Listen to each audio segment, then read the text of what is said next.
Havertz. Kai, thank you so much for talking to us. 4 consecutive Premier League games with a goal for you. That's 4 in 4. You're on fantastic personal form, but how big is this win for Arsenal today? Yeah, hello, first of all. Yeah, massive win for us. You know, we were so desperate to get these 3 points, and they were so important to us. And I think you could see that, especially in the second half. Yeah, we came in halftime, and we wanted to turn it around. We didn't play our best first half, but I think to win it that way is maybe sometimes even better. At this stage of the season as well, when you know that every game counts, when you play first ahead of the Liverpool-Manchester City game tomorrow, how nice is it to feel that you've got those 3 points in the bag and you can just watch the game tomorrow? Yeah, obviously, it always feels nice to have 3 points in the bag. To be honest, I think we talked a lot about this as well in the dressing room. We just try to focus on ourselves, try to win our games, because we cannot change what the other teams are doing. I think today was huge for us, 100%. But, you know, we try to focus on us. Now we go into the next competition again during the week, and we're looking forward for that one. And I hope it's going to be another special night for us. Kai, you briefly mentioned there half-time. What was it like in the dressing room when you went in just after conceding? Yeah, not nice. Obviously, especially when you concede so close to the whistle. But I think we all spoke a lot to each other, and we wanted to turn it around. And I think we didn't deserve to get the goal. But you know, sometimes mistakes are part of the game. I did also a couple of mistakes that maybe lead to goal. So yeah, we are all together in there, and we wanted to turn it around. Spoke to each other, and I think we showed a good mentality from the second half. We wanted to turn it around, and at the end, so close to the final whistle, we did it. Kai, congratulations, Jamie Redknapp here. You seem to like playing against Brentford, and a fantastic header today. Yeah, sometimes it's good. Yeah, obviously the first game of the season was also very special to me. Today, maybe even nicer, you know, to score this goal in front of the home fans. And yeah, I'm glad I helped the team, and we are so happy to have these 3 points now. In terms of your position, you look, you know, as you played in midfield at Chelsea, you've played there obviously for Arsenal as well. But you seem to be getting plenty of goals playing just what we call in that false 9 role. Where do you feel is your best position? Because right now you are banging form. I don't know how many times I answered this question already. I think it's the same answer as always. I am happy to be on the pitch. I think I'm not a player who can only play on one position. Sometimes this is good, sometimes this is bad. I think it suits me quite well. I like to be anyway all around the pitch, and yeah, the last couple of games I played as a false 9. I love it in this team. I love it to play on the number 8, on the number 10, wherever you want me to go. In Germany, I played as a left back as well, so it's all good. Yeah, they might not put you in at left-back just yet, Arsenal, when you're on this fantastic goal-scoring front at the moment, Kai.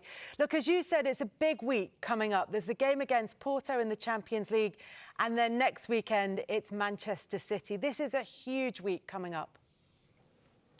Definitely, and I think this is the final part of the season, and you know, we worked so hard to get into these games and actually play for something. So yeah, we worked so hard the whole year to get these games, and now on Tuesday to play these kind of games and so special occasions is huge for all of us. But we definitely go in there and yeah, want to turn it around and want to win this game. And yeah, then we have a break, and then there's another big game coming. So I think we just need everyone now, and everyone has to stick together, because these weeks are very important to us. Kai, thanks very much for talking to us. Congratulations today. Thank you very much. Bye-bye. Look, really important goal from Kai Havertz there, and especially with the games that are coming. They do have Porto coming up in the Champions League, Manchester City the other side of the international break. There's a really good chance that they could be going into the international break at the top of the table if results continue to go their way. They've got themselves in a fantastic position, Karen. That would have been the team talk, exactly what you said there before the game, Kelly. You know, Arteta would have said to him, like, put it on them, how much do you really want it? You know, you win this, you top, and let the rest do what they have to do, but we take control of what we're going to do and go maybe top of the table after the international break playing City. And I think, you know what, it was obviously a rough patch. We mentioned about the rhythm, you know, went at 1-1, but that was a test of character. I think last season everyone questioned their test of character. And they come through that test tonight. And, yeah, the manager will be pleased with that. And they are where they want to be come the end of the evening. Yeah, sometimes you've got to win ugly. That's what they did today. They managed to show some real character. It wasn't vintage, and that's the thing I certainly expected today. I think Arsenal fans turning up thought they might blow them away today. It was a Brentford side, lots of injuries. They made it very difficult for them. They had to readjust at half-time, to a certain extent, give each other that belief that they can, you know, find a way of winning. And you sometimes need a moment from a player. And when Kai Havertz signed, I know a lot of Arsenal fans would have probably questioned it, thought, is he the answer? He had to really turn it around, win over the fans, which isn't always easy, but he's certainly done that right now with important goals. A winner today is huge for the team. It was a fantastic header. And his all-round game right now, and the way that Arsenal are playing, he's so influential in how they do it. And it was a huge, huge moment for the club. I know you said that you expected Arsenal to blow Brentford away, and it was a good performance in the first half. We'll come to the equaliser in a second, which seems to have an effect on them in the second half. But that good performance capped by Declan Rice's opener. Yeah, it was we mentioned it at half-time. We'll just play it through now real quick. For me, it's always about trying to get your wide players for Arsenal in 1v1 situations. And Brentford, at this point now, is thinking, Lewis Potter, don't leave me 1v1. But Saka's getting to that level now where he mixes his game up because he just draws the 2v1 over and he just sets it back to Ben White, who's had 2 assists tonight, brilliant delivery. And then the person that you want on the end of it is Declan Rice. But I think it was all about drawing the players in. I don't think at any point Saka's thinking, I'm going to take you on. I'm going to draw you. Simple set. You don't need to overcomplicate it sometimes as a wide player, and he does that really well. No, and I think you also got to congratulate, you know, Ben White on his situation as well, because he played in 2 delicious balls. 2 really good crosses that are inviting. Arsenal are a very big team. They get people into the box. And when they do, and you can overpower, you know, Ross Levitt is in that situation, that's exactly what you're trying to do. You're always trying to get it into good areas. I think certainly from Brentford's point of view, Onyeka has to do better. You know, when he's got to track Declan Rice and he just tries to pass someone over. As a midfield player, it's the hardest thing at times, but you've got to do your duty. You know, if you see someone coming in, you make sure you go body to body and you try to stop him, and they didn't do that. So from their point of view, they'll be looking at that was a goal that we certainly, you know, could have avoided. You asked Kai Havertz about his preferred position. Declan Rice has also had it. Told me. Thanks, Jimmy. It's not an original Sorry, question. I should be reading more. But he did say that. You know, he did say, you know, the usual. I'm very happy to play wherever the team needs me. But he loves playing in that position. And so he should. A sort of false nine where he can get the return from it. For Declan Rice, similarly, there's been a kind of change for him that's allowed him to get into the best goal-scoring form of his career. Yeah, and I wasn't sure about it. I've always thought when I see Declan Rice playing for England, playing for West Ham, I always feel he's better when he's got the whole game in front of him. So if he plays in that pivot and there's 2 others, he can receive it on the half-turn, play forward. But now with Jorginho, who's got such an incredible football brain, it frees him up on that left-hand side, a little bit like where Xhaka played last year for them. And he's certainly getting into good areas, scoring goals. What they've got now with the versatility of the players, and you've got Thomas Partey, you can play so many different ways. You could play with Thomas Partey and Declan Rice as a 2, with Odegaard just ahead if you want to go, maybe if you're going deep into matches in Europe and you've got to go away and be difficult to beat. You can also bring in Partey on that left-hand side and play Declan Rice. You can play Jorginho in there. So it's given them, now they've got all these players coming back to fitness, it gives you some really nice options. And I said it before the game, I looked at Arsenal in that tunnel, and all of a sudden they've got that physicality and strength again. You know, they're back 4. I'm not seeing too many times when Kivior's going into midfield, or I'm not seeing Benjamin White doing it. They're looking like a really effective side. And when you've got Declan getting forward and influencing games, it's certainly working for him because he's a big guy, and if he's driving into the box late, he can score so many goals. Do you think as well, Jamie, that Kivior's coming to the team and Zinchenko isn't maybe going into that centre midfield role, that's affected the dynamics in that midfield as well, to give them maybe more space, or to Declan Rice to have more runs into certain areas? Or is it just doesn't really matter, it's just they're getting stronger each week, knowing each other's relationships better? Yeah, I think if you go back to the start of the season, Karen, they played Thomas Partey at right back and he was coming into midfield. For me, it didn't work because you were almost complicating it a bit too much, and then you have Zinchenko that can do it. But sometimes when you've got good midfield players, you don't need extra players doing it. I know Man City do it in a different way, where they'll maybe go to John Stones, he's one of the centre-backs, to come in there, and he looks so comfortable. But sometimes when Zinchenko gives in there, you leave a huge amount of space on that right-hand side, or vice versa if it's Ben White. So they looked a little bit more, I would say, a conventional back four, and it certainly worked for them. But it wasn't free-flowing today by any stretch. This wasn't a perfect performance, but it was one you just had to win. You had to ask the question of the two teams that are playing tomorrow, and they did it, and they ground out that huge 3 points. Particularly grinding it out in the second half of the game and taking right until the last moments of the game to get the winner from Kai Havertz. As Jamie said, again, it was another really good ball in from Ben White. Yeah, I mean, that was his second assist, and we know how they try and work it down this area, they try and get overloads, they're very, very patient with it, and they're just trying to work who's going to be the spare player. And Ben White, he makes that brilliant run, and he just dinks it into an area. But I know you've got a little bit of detail that you wanted to talk about. Well, I think Aya, so just take that back a little bit there, Karen, because Aya does a great job. He's there, just highlighting, number 20. First of all, as that ball comes in, he heads it away, and there's that little bit of adrenaline, he's pleased with himself. So now he has to readjust. So I look now and I'm thinking, right, you've got a 3v3. That's Nelson at the Reece Nelson at the back post, Jesus, and then you've got Kai Havertz. So now this becomes a bit of a problem, I think. Or one that should be pretty easy to solve, because Aya, if he attaches himself, goes body to body, gets his arm up against him, you shouldn't really have a problem. But what he does is what a lot of great defenders do. When I think back to even great Premier League defenders, John Terry was the best at defending the near post. When any ball would come in, he would get himself into a position where if it come across low, he would clear it away. So Aya, as it comes, just keep your eye on him. Instead of just getting close to him, he makes a rush cross, 2 lovely assists. But you can see Aya now tries to throw his body at it, he can't do it.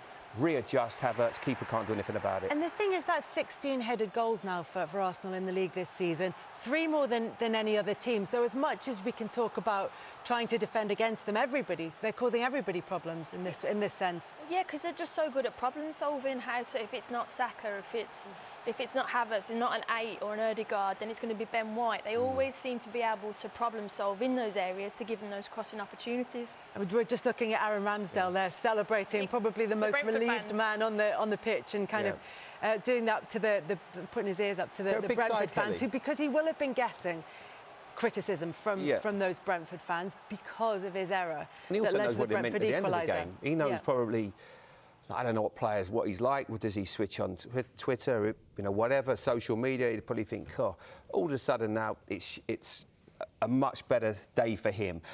I'm sure he'll be thinking about it, pretty much, all night. But there's nothing you can do now. It's gone. It was maybe a little bit of match sharpness, just trying to impress a little bit too much. It was just one of those horrible moments. And I think none of us, because we all have a soft spot for him, because he's been put in a really difficult position this season. At the start of the year, if you would have probably looked at all the players that were going to be surplus to requirements and asked all the Arsenal fans to do a poll, they would have probably said Aaron Ramsdale would have been one of the last ones that they would have thought would be left out the side. But it's worked and they've won, so you can't really say too much about it. But from his perspective, when you look at these, there's going to close him down. He's got this pass out here to Saliba, who is actually not in the shot at the moment. You can play this one to Benjamin White, or you can decide to go long to Saka. But he just hesitates. He doesn't perhaps get how quickly he's coming in at him. And then, the rest is history. I don't know whether I get it. I think it is hesitation a little bit, but I think I'm just going to rewind it back. Because you've mentioned there the pass, because he's gone for the bigger one, you have to wind up your leg a little bit quicker, a little bit, it takes more time. Whereas if that pass goes there, he doesn't have to run back. That little bit of moment gives him the time to press, and I think he is short of game time, and that speed of reaction and speed of play of moving it quicker isn't probably there because of that match time. But I do think as well, Wissa, he's probably thinking, I've trained every day against Raya last year. I don't know whether he'd press Raya in the same manner as Ramsdale. And I think we've seen all the stats to say that Ramsdale is a brilliant shot-stopping goalkeeper, but the reason why he's not in Arsenal's team is because of this. So the manager would have said to Wissa at the start of the game, any chance that you are within this distance of him, go after him. Well, he did it early in the season against Brentford. Wissa was in a very similar situation. Aaron Ramsdale in that situation got away with it. This time he didn't, but, as you can see. و12 وانت بتحقق نتائج، رحت اخترت بيب جوارديولا فبدأ مشروع السيتي. اصلا السيتي في المشروع بتاع ابو ظبي كان المالك القديم مشاكل، الفرقه لا تحقق شيء، فرقه منتصف جدول، فرقه لا تنافس على اي شيء. خدتها مجموعه ابو ظبي، لو شمروا كده وبيقولوا بسم الله الرحمن الرحيم وهم بيقولوا بسم الله يحققوا انجاز. لان السيتي يعني السيتي القديم طبعا مع احترامنا ما كانش الفرقه الواو، يعني مش زي السيتي دلوقتي. فانت اي حاجه هتعملها هناك الناس ده والله اختراع النار، الناس هناك هتعجب بيك في استاد الاتحاد. وتجديد استاد، جمهور ابتدى يحضر. نفس تجربه تقريبا اولاس مع ليون لما كان استاد فاضي، فرقه لا تحقق اي شيء، فرقه متوسطه جدول، اتحط مشروع، ابتدى ويزدم اوف كراود، ابتدت التعاقدات مع اللعيبه، بيع لعيبه، شراء لعيبه، فوز متتالي بالدوري الفرنسي لمده 8 سنين متتاليه، ابتدى الجمهور يكتر ويقعد يحضر في الاستاد وكده. ده طبيعه المبيعات او كره القدم. نفس الفكره كانت لمشروع السيتي. كلارك خدت فريق بطل للعالم، بطل لاوروبا، بطل للسوبر الاوروبي، بطل للعالم، متوج في ابو ظبي في بطوله شهدتها بام عيني. كنا على قمه العالم يا شباب، كنا على قمه العالم. وحدث ما حدث، والحرب جت، وبراموفيتش مشي، وجت المجموعه الامريكيه. ان تبدا من حيث انتهيت، مش انك تبتدي من الصفر، تبتدي كانك انت برايتون، تبتدي كانك انت كريستال بالاس، تبتدي كانك انت فولهام. للاسف الاداره جت بطموح محدود، العقليه جت ليميتد اصلا. فبدل ما تبتدي بصفقات، يعني ايه الاسهل ليك وانت جاي على نادي بطل عالم من موسم؟ انك تجيب الصفقات السوبر وقتها، ولا ان انا احل واجدد واجيب كله شباب ما اجيبش اي حد سوبر؟ انت في وقتها لو قلت عايز هالاند كنت تجيب هالاند، لو عايز امبابي تجيب امبابي. طبعا مش بالاسماء دي، يعني بتكلم على كنايه عن النجوم اللي انت عايز تروح تجيبها. بدل ما دلوقتي حد يقول لك اصل ده بابيه المشروع، لا والله ده انا هروح ارسنال، لا والله ده انا بختار ليفربول، لا والله ده انا مش عارف ايه. تخيل انت حتى الان اللعيبه لحد الميركاتو اللي فات اللعيبه اختارت تشيلسي، بس انت عندك فرق توقيت غلط، عندك مشكله كاداره، انك بدايه الخطا وبدايه البيز وبدايه القاعده الخطا انك ابتديت غلط. ما ابتديتش من حيث انتهينا، لا ده انت ابتديت فروم سكراتش. قلت والله يا جماعه تعالوا نهد المعبد كله ونبتدي من اول وجديد. فجيت لي بطموح محدود. فبقى عندي دلوقتي قضيتين، قضيه الاداره وقضيه الماركت وطلباته وعقلياته وازاي تنجح وفكره المشروع والبرنامج. وعندك حاجه كبيره بقى فوقهم اسمها عقليه جمهور تشيلسي اللي عهد 20 سنه متطلب بيفوز بالبطوله، عايز يكسب. فانت عندك دلوقتي 3 رؤى مختلفه، 3 بروسبكتيفز: الماركت وطلباته وفكره المشروع والصبر عليه، الليميتيشن اللي عند العقليه بتاعه الاداره بتاعتنا وانها طموحهم تحت الارض، فرحانين بنقطه من التعادل مع برينتفورد وبيدافعوا عن هذا المدرب، زي ما راحوا جابوا جيرهام بوتر، زي ما سابوا نايجلزمان وسابوا انريكي، عشان هم مش عايزين وجع دماغ. احنا مش عايزين وجع دماغ. انا لسه هخش لي مع مدرب يقرع عليا في مؤتمر، ومدرب هيقول لي مش عارف ده انا عايز ايه، لا ده اللعيب بتاعك، طب اهو مرمي دكه عشان انا عايز اللعيب الفلاني. احنا مش عايزين وجع دماغ. وانا يعني عشان ادي نفسي امل، وعشان ما اقولش احنا في وقت ما زي الكرونكي قديما او الجليزرز، هقول ان الاداره لا تعلم، وان هذا الفكر الرجعي ابو فرق توقيت هو فكر الناس اللي بتعين بول والستانلي ولورانس ستيوارت. هم اللي مش عايزين وجع دماغ، هم اللي مش عايزين جرجر كتير، هم اللي مش عايزين مدرب يقول لا او وحاضر ونعم ويتدخل في كل شيء. هم عايزين حد يقودوه هم. وهنأى بنفسي ان انا ابعد الاداره عن هذه الشبهه، لان انا كوسيم مش عايز اعتقد ان تود بويل واقبالي هم اللي بيفكروا كده، والا هتبقى مصيبتنا مصيبه.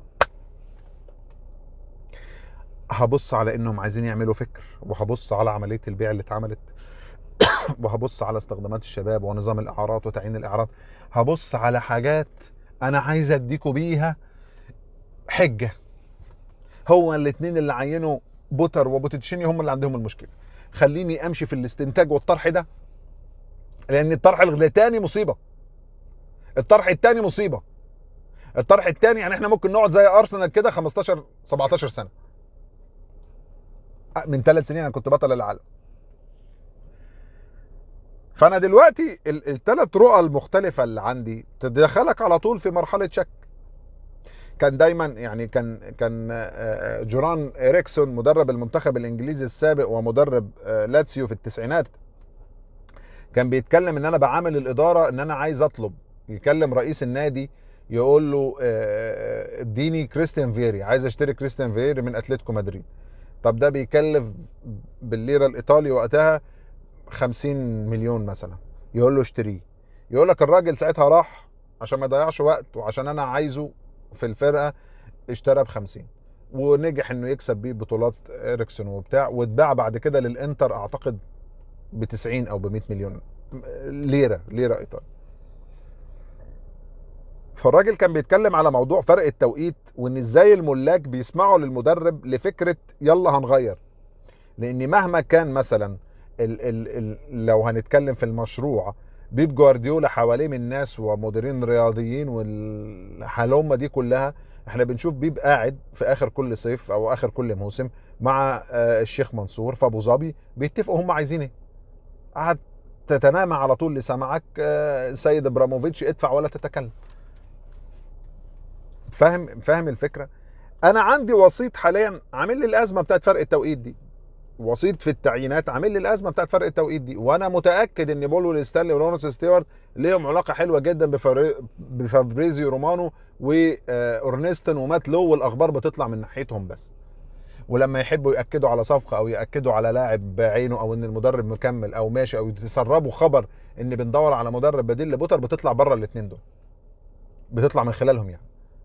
طب هل يعقل ان انا يبقى عندي فرق توقيت، ان انا تبقى عندي ضحالة الرؤية، ان انا يبقى البروسبكتيف او النظر الى تشيلسي انظر اليه بعين الابيض والازرق كاني برايتون، او الابيض والاحمر كاني موناكو؟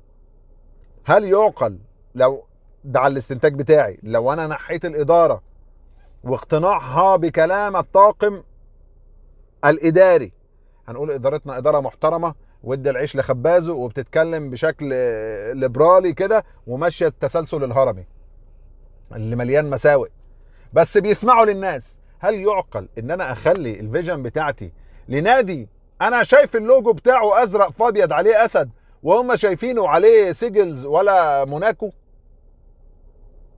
انت متخيل عايزين مشاهد فرق الرؤيه؟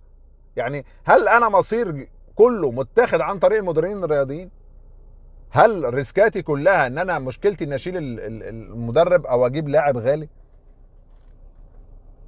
كان دايما يقول لك مالك